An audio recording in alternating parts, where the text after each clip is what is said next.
Hello and welcome to today's offering. Does the FlexiStove actually cook? I know it seems like a ridiculous question, but of all the videos, and there's not many of them on the FlexiStove that are online, nobody's actually cooked with one. A couple of people have tried boiling water, but that's as far as it's gone. So today I thought I'd see if I can actually cook with this and use it in a real world-ish situation. When I bought this, I thought it was a great idea, and I tried it out with a Trangia stove, although it's not designed to be used with a Trangia, and it didn't work very well at all.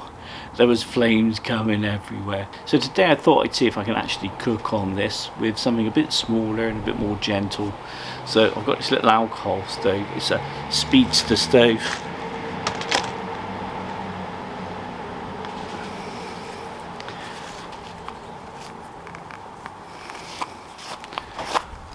The advantage of this is it's a lot shorter than a Trangia, so I think it might work.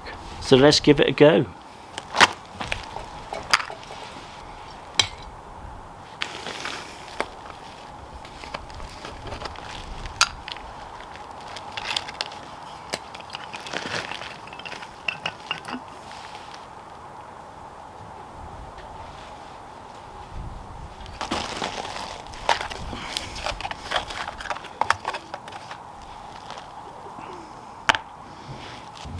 For flavourings, I've got one of these Knorr stock cube things. They're really good. I've also got some cooked potato, some cooked sausage, some mushroom cut up. Yeah, I know it looks like a bowl of dog food. We'll gloss over that. And we've also got some lentils. I was just going to cook them all off, and then I've got a flask of hot water here. Add a bit of hot water if I need it, just to save time. Let's do this. It's going to be nice and easy.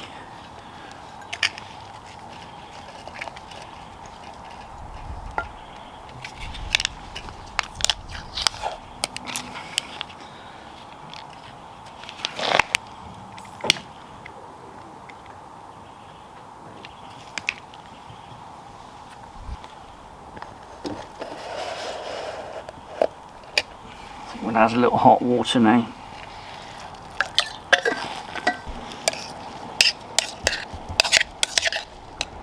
There is actually a little hole in the back there to put a match through.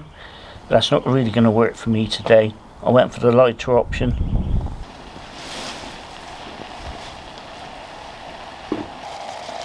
A windshield for this stove is a must.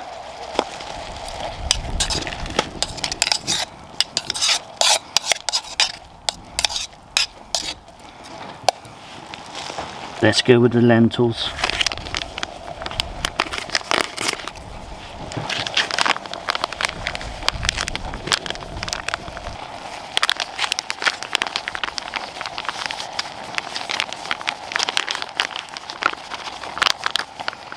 There's quite a few won't come out, so we get a spoon in there.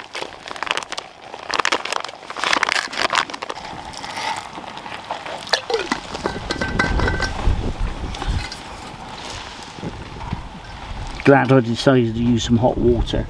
If I was to put cold in here, it'd probably take forever. It's pouring down with rain. Let's get under cover.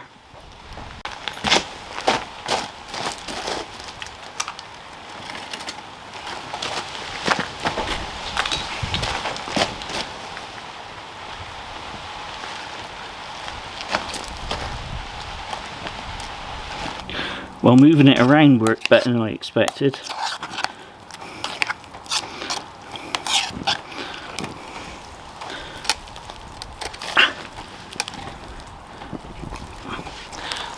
I'll get a glove. I wanted to show you how that speedster stove's working. She's got a nice gentle flame, not like the Trangia. He was a bit overpowering. Put the windshield back around. To be honest with you, when I started this little process of today's cooking, I wasn't overly optimistic about a small alcohol stove actually working with this setup, but it appears to be, if you've got a small alcohol stove like the speedster stove, or maybe something like this is the Vargo, I've forgotten the name of it. I think what I've learned today is if you've got an underpowered alcohol stove and you just want to cook up enough in like a Crusader Cup style system, then this could possibly work, providing you remember to bring a windshield, because the holes in the side of the FlexiStove, they allow a lot of air in, and so it just becomes a bit wild, burns the fuel needlessly and loses a lot of heat. Let's check him out and see what he's doing. Oh, that's going well. It's caught a little tiny bit on the bottom, but it's okay, we can live with that. I think it'll be fine. It's not the sort of thing you can leave for more than 2 or 3 minutes, because you'll get that burning underneath on the bottom of your pot, on the inside, so you burn your food. Looks good, what do you think?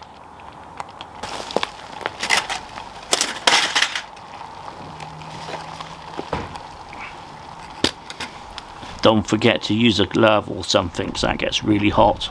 The handle's not got hot at all, so obviously with the smaller flame in there, that's enough to get the heat going, but not overly excessive that it's going to get your handles really hot. Not in this case anyway. Let's have a taste.